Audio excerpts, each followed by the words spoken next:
अब तक विश्व के किसी भी देश में हाइपरलूप ट्रेन का पूर्ण रूप से संचालन नहीं हो सका है। हालांकि कई राष्ट्र इस उन्नत परिवहन प्रणाली पर अनुसंधान और विकास कार्य में जुटे हुए हैं तथा विभिन्न स्तरों पर परीक्षण चल रहे हैं। आम नागरिकों के लिए इसका व्यावसायिक उपयोग अब भी शुरू नहीं हुआ है। चीन ने अवश्य 500 किलोमीटर प्रति घंटे की रफ्तार वाली बुलेट ट्रेन तैयार की है और मैगलेव तकनीक पर भी सफल प्रयोग किए हैं।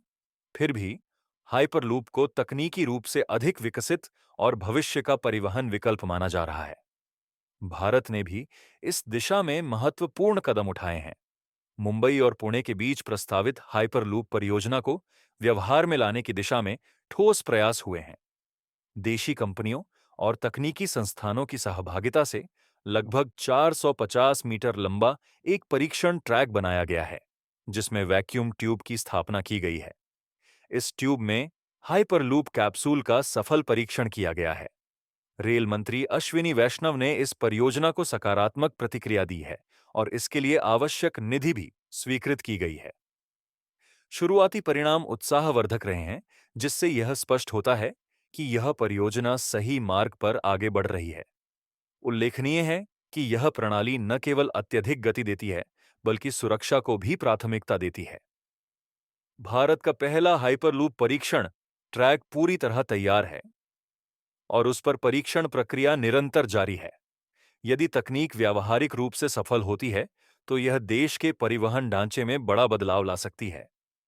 हाइपरलूप के माध्यम से लगभग 350 किलोमीटर की दूरी केवल 30 मिनट में तय की जा सकती है, जो इसे भविष्य के परिवहन साधनों में एक क्रांतिकारी विकल्प बनाता है। इस प्रणाली में वैक्यूम ट्यूब का उपयोग होता है, जिससे वायु प्रतिरोध बहुत कम हो जाता है और कैप्सूल अत्यधिक गति प्राप्त कर सकता है। भारत अब बुलेट ट्रेन के अलावा हाइपरलूप जैसी नवाचारी तकनीकों की ओर भी सक्रिय रूप से अग्रसर है। देश में 422 मीटर लंबा एक ट्रायल ट्रैक तैयार किया गया है और शुरुआती परीक्षणों में सकारात्मक नतीजे मिले हैं। रेल मंत्री ने इस सफलता पर संबंधित टीम को बधाई दी है और इसे भारत के परिवहन भविष्य की दिशा में एक निर्णायक कदम बताया है।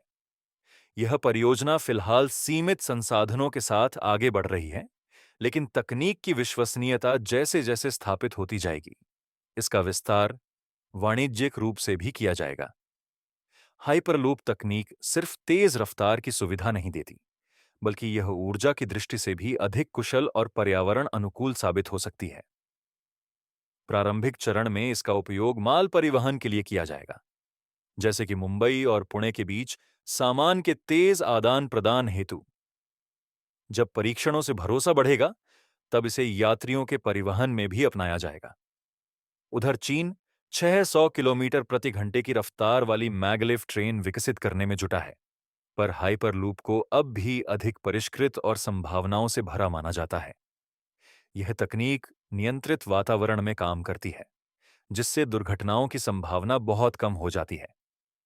इसके निर्माण में बड़े पैमाने की बुनियादी संरचनाओं की आवश्यकता नहीं होती, जिससे इसकी लागत तुलनात्मक रूप से कम रह सकती है।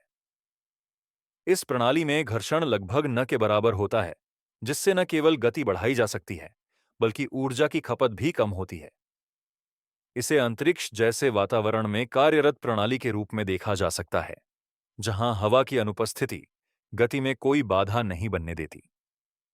अमेरिका के लॉस वेगस में 2020 में 500 मीटर लंबी ट्रैक पर हाइपरलूप का परीक्षण किया गया था, जिसमें गति 161 किलोमीटर प्रति घंटा दर्ज की गई थी। भारत में आईआईटी मद्रास और भारतीय रेलवे के सहयोग से एक परीक्षण ट्रैक विकसित किया गया है। यहां प्रारंभिक परीक्षण 100 किलोमीटर प्रति घंटे की रफ्तार से किए गए हैं और भविष्य में इसे 600 किलोमीटर प्रति घंटे तक ले जाने का लक्ष्य है।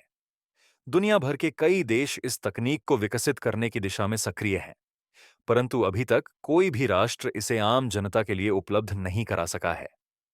भारत सरकार इस तकनीक को भविष्य की परिवहन प्रणाली के रूप में देख रही है और इसे पर्याप्त समर्थन प्रदान कर रही है।